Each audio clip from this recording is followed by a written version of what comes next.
All right, welcome back, my dear students. So, on this lecture, we're going to learn how to update and delete data.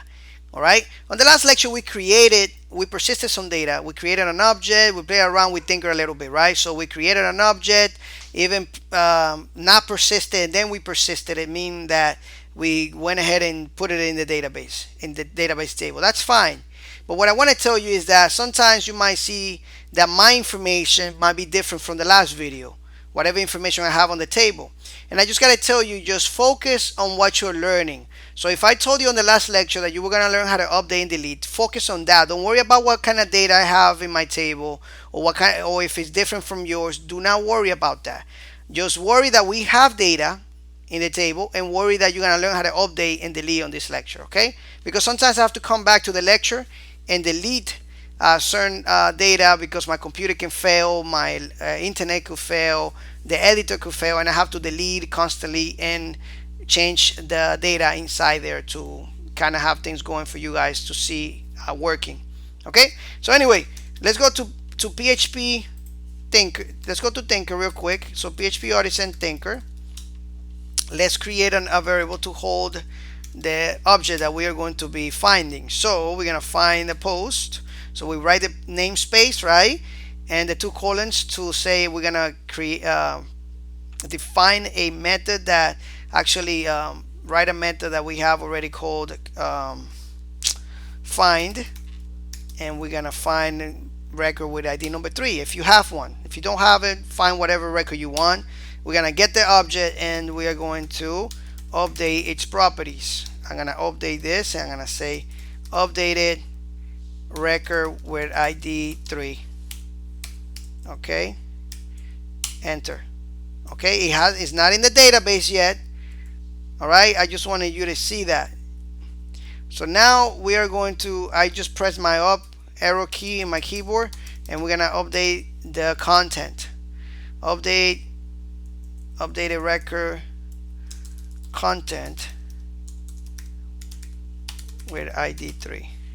All right, if I go like this and I go in the database, you can see right here, you're gonna see that it doesn't change because we haven't persisted that information.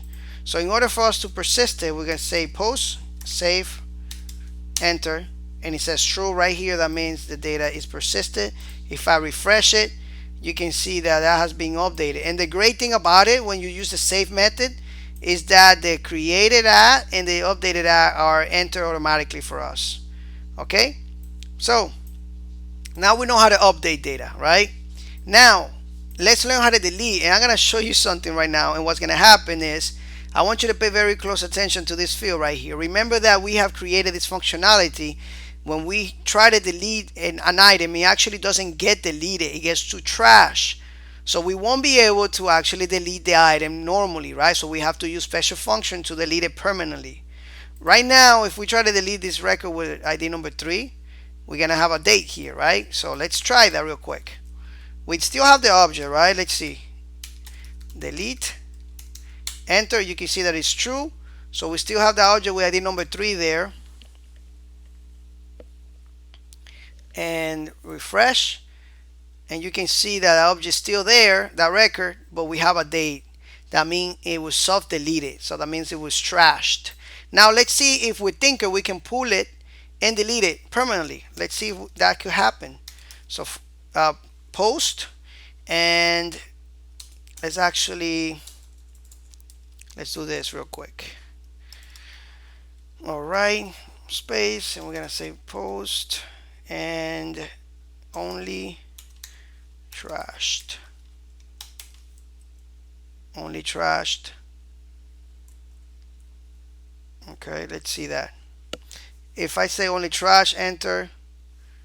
Let's see that. Can I force delete it?